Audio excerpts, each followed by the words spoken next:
या ठिकाणी उपस्थित सर्व मान्यवर आणि तसेच या ठिकाणी जमलेल्या सर्व बंधू भगिनींना माझा सर्वप्रथम नमस्कार।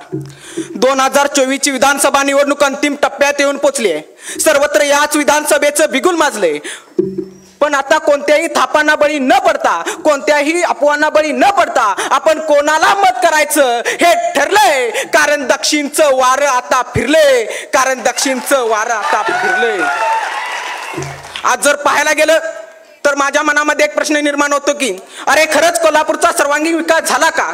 तर याचं उत्तर दुर्दैवानं नाही असं द्यावं लागेल।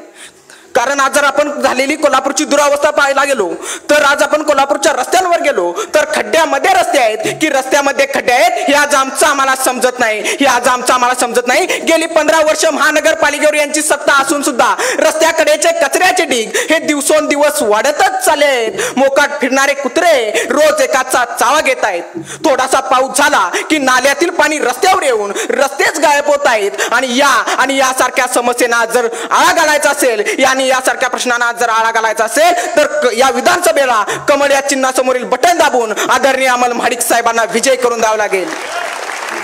2019च्या विधानसभा निवडणुकीमध्ये आमदार ऋतुराज दादांनी याच आमच्या गावच्या तरुणांना एक वचन दिलं होतं की गावातील जास्तीत जास्त तरुणांना नोकऱ्या देईन, जास्तीत जास्त तरुणांना रोजगार देईन। पण आज खऱ्या अर्थाने किती तरुणांना रोजगार आणि किती तरुणांना नोकऱ्या मिळाल्या हे पाहणं गरजेचं आहे। आज आपला हा दक्षिणचा मतदारसंघ 3 MIDC ना जोडून आहे। त्यामध्ये मग कागलची 5 स्टार MIDC असेल, शिरोली MIDC असेल, गोकुळ शिरगाव MIDC असेल, यामध्ये किती नवीन उद्योग आणण्याचा प्रयत्न हे आमदार साहेबांनी केला आज पाहणं गरजेचं आहे। झालेलं ते काल परवाचं विशालगडचं अतिक्रमणचं प्रकरण, काँग्रेसच्या नेत्यांनी आमच्या शिवभक्तांवर अतिरेक्याचा आरोप केला, पण खरंच ते शिवभक्त अतिरेकी आहेत का? म्हणजे तुम्ही दुसऱ्या धर्माची मतं मिळवण्यासाठी आमच्या शिवभक्तांवर अतिरेक्याचा आरोप करूच कसा शकता? ह्याच खऱ्या अर्थानं पाहणं गरजेचं आहे। कोल्हापूरमध्ये होणारं दंगलीचं प्रकरण, लव जिहाद प्रकरण हे थांबवण्यासाठी आज खऱ्या अर्थानं किती प्रयत्न केलं हे पाहणं गरजेचं आहे। कारण या तुमच्या सत्ता ह्या फक्त नावापुरत्याच राहिल्या का हा प्रश्न पुन्हा एकदा माझ्यासमोर निर्माण होतो। आणि म्हणूनच पुन्हा एकदा या प्रश्नांना आणि या समस्यांना जर आज आळा घालायचा असेल तर येत्या विधानसभेला कमळ या चिन्हासमोरील बटनच दाबावं लागेल। मित्रहो, आज जर पाहायला गेलं तर खऱ्या अर्थानं सूर्य उगवायला लागल्या की आपण त्याला नमस्कार करतो, पण तो सूर्य ज्यावेळी मावळायला लागतो ते आपण त्याच्याकडे डुंकून सुद्धा पाहत नाही। या पाठीमागचं कारणच की ज्यावेळी सूर्य मावळत असतो त्यावेळी तो अंधकारामध्ये बुडत असतो आणि ज्यावेळी सूर्य उगवत असतो त्यावेळी तो अंधकाराला छेदून बाहेर येत असतो। असंच आपल्या आयुष्यातील अनेक संकटांना छेदून बाहेर पडलेलं नेतृत्व, कर्तृत्व आणि सामान्यातील सामान्य व्यक्तिमत्व म्हणजेच आदरणीय अमल महाडिक साहेब।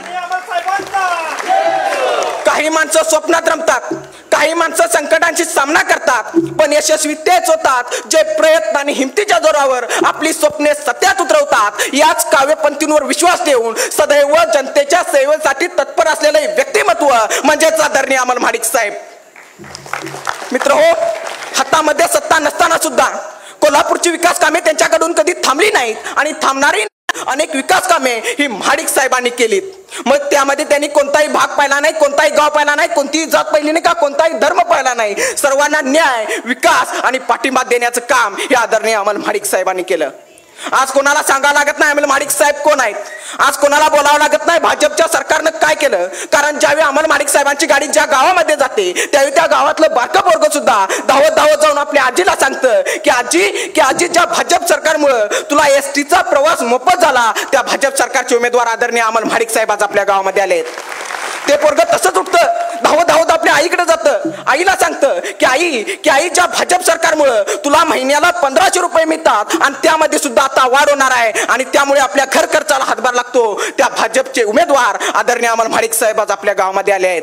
ते पोरगं तसंच उठतं, धावत आपल्या शेतकरी बापाकडे जातं, शेतकरी बापाला सांगतं की बाबा आपल्या शेतातील विहिरीवरील वीज पंपांची वीज ज्यांच्यामुळे माफ झाली त्या भाजप सरकारमुळे माफ झाली त्या भाजपचे उमेदवार आदरणीय अमल महाडिक साहेब आपल्या गावामध्ये आले आहेत। यावरून अमल महाडिक साहेबांची ताकद आणि आपल्या महायुतीची शक्ती दिसून येते। ना नावासाठी ना मोठेपणासाठी अमल महाडिक साहेबांचा जीव जुळतो, तो फक्त आणि फक्त कोल्हापूरच्या सर्वांगीण विकासासाठी, तो फक्त आणि फक्त कोल्हापूरच्या सर्वांगीण विकासासाठी। आता शेवटी जाता इतकंच सांगेन आता शेवटी जाता जाता इतकंच सांगेन, येत्या 20 तारखेला दाखवूनच देऊया की दक्षिणचं वारं आता फिरलंय. आता कोणा आयऱ्या गैऱ्याचं नाही, तर भाजपचं सरकार या दक्षिणच्या मतदारसंघात येणार आहे. आणि म्हणूनच मतदान पेटीवरील क्रमांक 1 चे उमेदवार आदरणीय अमल महाडिक साहेब यांचं निवडणूक चिन्ह कमळे असून कमळ या चिन्हासमोरील बटन दाबून त्यांना प्रचंड मतांनी विजयी करा, विजयी करा, विजयी करा. आणि आता शेवटी जाता जाता सर्वांनी मोठ्यानं बोलायचं आहे, माननीय अमल महाडिक साहेबांचा. लाडकी बहीण जरा आवाज येत नाही जोरात, माननीय अमल महाडिक साहेबांचा. धन्यवाद.